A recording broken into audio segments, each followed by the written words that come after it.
Halo semuanya, kita masuk ke materi kita yang terakhir, yaitu tentang finite state automata atau finite state machine without output.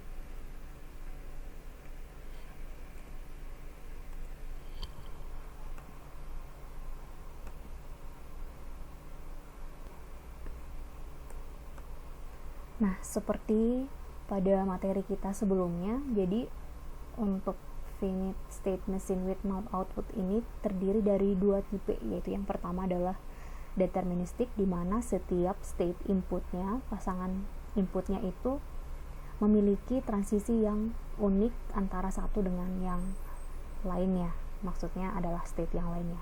Kemudian untuk yang non deterministik, setiap state-nya itu atau pasangan masukannya itu dapat memilih lebih dari state yang mungkin. Jadi berasal dari asal katanya juga sebenarnya sudah terlihat. Kalau misalkan deterministik, artinya setiap state tujuan atau setiap state transisinya itu sudah ditentukan. Sedangkan kalau yang deterministik itu, setiap inputan selanjutnya itu masih terdapat beberapa kemungkinan yang akan terjadi.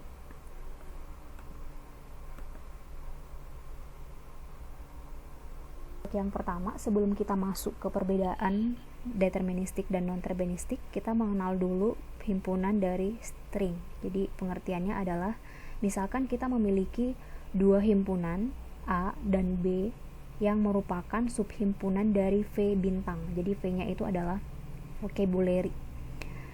Concatenation dari himpunan A dan B itu dituliskan sebagai AB, di mana himpunan semua string yang membentuk XY, di mana X-nya itu merupakan string A dan Y-nya itu merupakan berasal dari string B.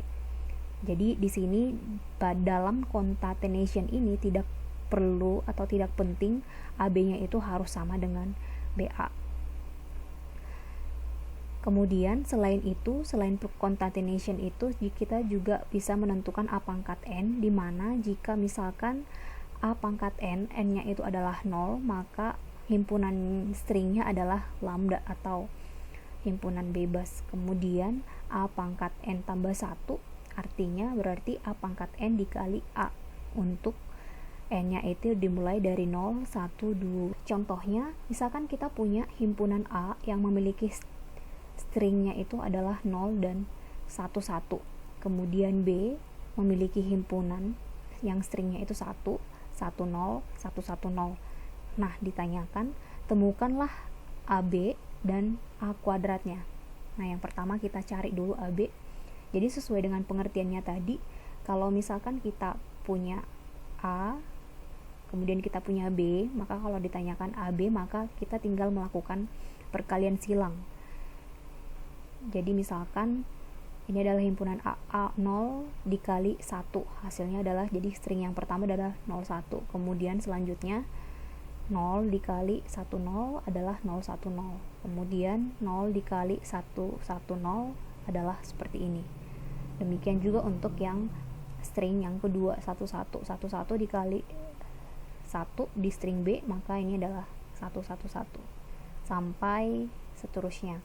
Kemudian untuk A pangkat 2, seperti yang tadi, berarti kalau misalkan A pangkat 2, A pangkat N tambah 1, berarti N-nya adalah 1, berarti A pangkat 1 dikali A. A pangkat 1 dikali A sama saja dengan A dikali A, berarti kalau ini adalah himpunan A-nya, maka himpunan A dikali dengan himpunan A.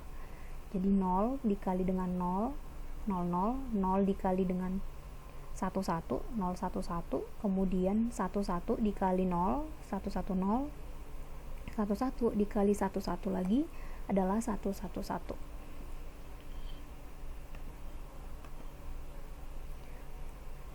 Kemudian definisi yang kedua, misalkan kita punya himpunan A yang merupakan subset dari vocabulary bintang. Subsetnya itu adalah jika setiap elemen yang ada di A itu ada juga di elemen di V bintangnya. Nah, V bintang inilah yang disebut dengan clean closure dari A. Jadi simbolnya adalah A bintang. A bintang ini merupakan himpunan yang terdiri dari concatenation yang semua stringnya itu berasal dari A. Jadi dituliskan seperti ini. Jadi A bintang itu atau clean closure dari bintang itu adalah semua himpunan yang terdapat dalam A dimulai dari 0 sampai dengan tak terhingga.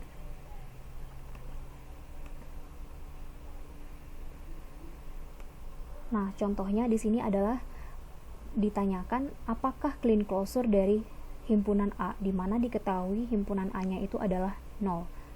Seperti yang tadi, bahwa himpunan A-nya itu adalah 0, maka 0 pangkat N.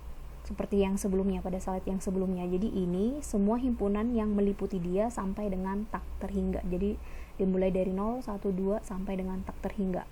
Kemudian untuk yang B bintang, B itu adalah 01. Jadi di sini yang termasuk clean closure-nya adalah semua vocabulary yang ada di si B-nya sebenarnya. Jadi di sini adalah vocabulary yang ada di B, yaitu yang 0 dan 1. Atau yang di sini nanti bisa kita tuliskan juga adalah 01 bintang. Termasuk di dalamnya 0, 1 atau 01, 11 atau 00. Nah, kemudian untuk yang C bintang, ini dia terdiri dari 2 string, beda dengan yang A tadi. Terdiri dari 2 bit, sehingga ini menjadi 1 pangkat 2N, di mana N-nya itu dimulai dari 0, 1 sampai dengan tak terhingga. Nah, sekarang kita masuk ke finite state-nya atau langsung ke VSA-nya. Di sini VSA itu tidak berbeda dengan finite state machine with output kemarin. Jadi dia itu tidak mendapatkan keluaran. Kemudian memiliki himpunan dari final state. Jadi maksudnya final state-nya itu bisa saja 1 atau lebih dari 1. Kemudian mengenali string yang bisa diambil dari state awal sampai dengan akhir. Jadi ada string yang dikenali untuk setiap.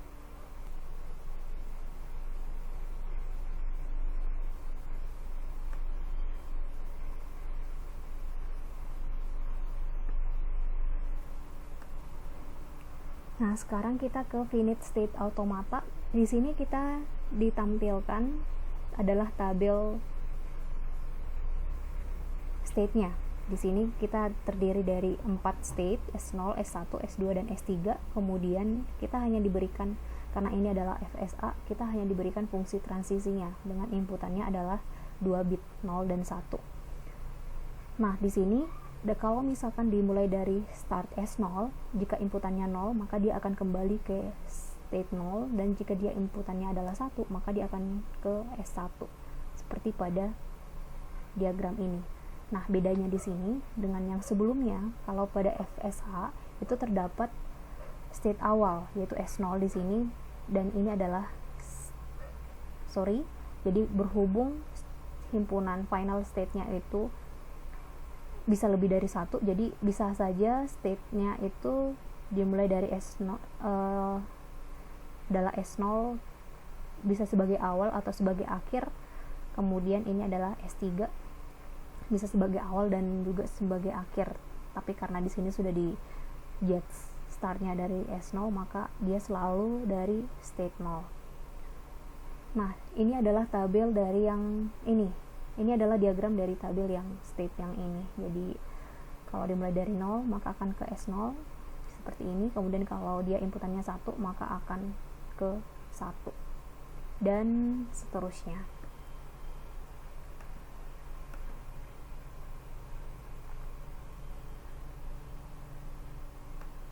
Nah, ini adalah himpunan definisi yang ketiga, yaitu pada FSA itu terdiri dari S, yaitu adalah state-nya, kemudian I adalah inputan alfabetnya 0 atau 1 seperti yang disebutkan tadi, kemudian F-nya itu adalah transisi fungsinya atau tanda panahnya, kemudian S0 adalah state awalnya, dan F-nya itu merupakan final state, substate dari final state. Jadi antara S dan F itu adalah terdiri dari final state atau state-nya yang pasti merupakan subset.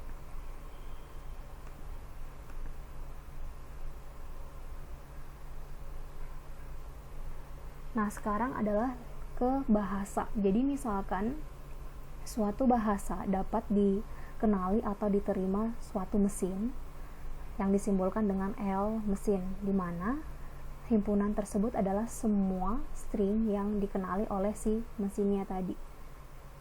Jadi misalkan kita punya dua FSH, itu disebut dengan ekuivalen jika mereka mengenali bahasa yang sama.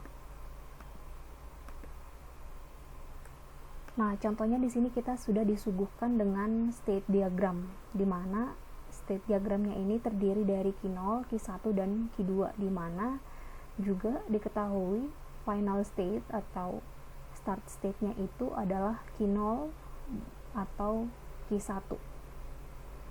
Sekarang ditanyakan adalah apakah kalimat-kalimat berikut diterima oleh si DFA yang ini?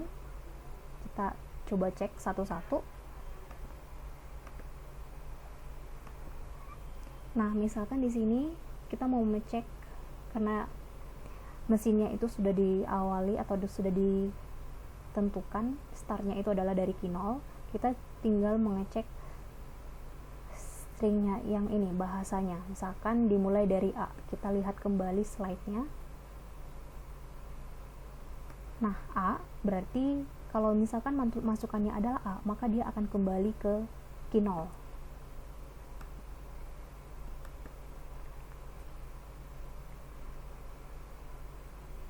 Berhubung inputan A akan kembali ke I0, maka kita tuliskan di sini M, A-nya kita ubah menjadi Q0. Q0 ini adalah sisa string yang belum kita buktikan. Kemudian langkah selanjutnya adalah kita mencari si B-nya. Kalau inputannya habis setelah mengunjungi state Q0, kita inputannya adalah si B. Kita lihat lagi di diagramnya, kalau inputannya B, maka dia akan ke Q1. Jadi string B yang tadi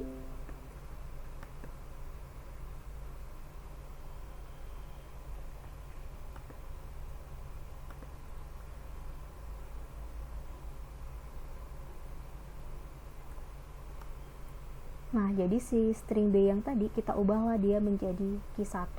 Jadi ini adalah sisanya setelah QB. Demikianlah seterusnya sampai dapat akhir stringnya itu adalah di QA. Jadi di sini kita peroleh key yang terakhir adalah Q0. Karena state yang terakhir adalah Q0, berhubung tadi Q0 itu merupakan salah satu state yang bisa sebagai awal dan sebagai akhir, maka kalimat dengan bahasa seperti ini itu adalah diterima. Demikian juga untuk yang demikian juga untuk string pembuktian untuk string yang diterima. Jika dia berakhir pada state yang awal ataupun yang akhir, maka dia adalah diterima kesimpulannya. Sedangkan untuk yang string AAA, BB, AABA, ternyata state yang terakhir dikunjungi adalah Q2, sedangkan Q2 itu bukan merupakan himpunan set dari final state atau state awal. Jadi kalimat tersebut tidak dikenali atau ditolak. Nah, sekarang ini adalah non-deterministic DFSA atau kita simbolkan juga dengan NDFA.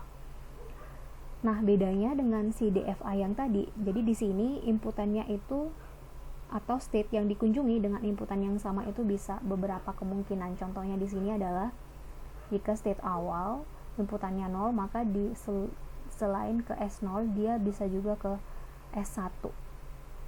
Untuk inputannya 1, kebetulan di sini dia adalah hanya ke 1. Nah, demikianlah seterusnya. Kemudian kalau misalkan S2 di sini jika inputannya 0, dia tidak memiliki inputan kemanapun, nol, makanya tidak dituliskan apa-apa. Jadi atau bisa juga kita menuliskan himpunan kosong di sini karena dia tidak memiliki state tujuan jika inputannya nol. Jadi definisinya, atau kita simpulkan lagi di sini, definisi dari non deterministic automata adalah mesinnya itu terdiri dari S, I, F, S0 dan F, sama seperti yang DFA yang tadi. Kemudian hanya bedanya adalah fungsi transisinya itu merupakan himpunan setiap masing-masing pasangan state pada himpunan. Baiklah, sekian materi kita hari ini. Semoga bisa dipahami dan kita akan